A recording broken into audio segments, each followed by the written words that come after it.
नमस्कार, मी सौ चंदा लांडे.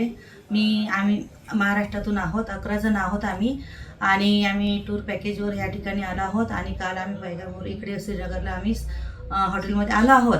पण त्या ठिकाणी जेव्हा ही घटना झाली आम्ही तिथं होतो आम्ही त्या ठिकाणी, पण तिथून आम्ही रस्त्याने निघालो. पण मी BP पेशंट असल्यामुळे आणि माझी तब्येत बरी नसल्यामुळे मी खाली थांबली आणि आमच्याच जवळचे जे लोक होते 10 जण ते वर गेले आणि खाली आले. आणि नंतर मग तेव्हापासून मग तिथून आम्ही समोर आल्यावर आम्हाला समजलं की अशी घटना झाली. तर तेव्हापासून माझी तब्येत खूप खराब झालेली आहे आणि रातभर मला झोप नाही, काही नाही.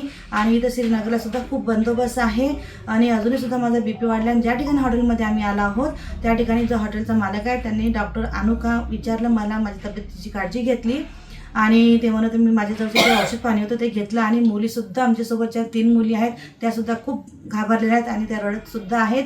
तर आम्हाला आमच्या अमरावतीतून आम्हाला जे खासदार जे आमदार आहेत त्यांनी आम्हाला सुरक्षा प्रदान करावं अशी माझी विनंती आहे की आम्हाला सुरक्षा द्या, आम्हाला इथून लवकरात लवकर काढण्यात यावं अशी आम्ही त्यांना विनंती करत आहे. कारण की रस्ता बंद आहे, रस्ता बंद असल्यामुळे आम्ही जाऊ शकत नाही.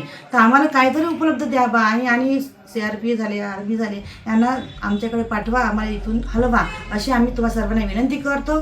बस आमची हेच विनंती आहे.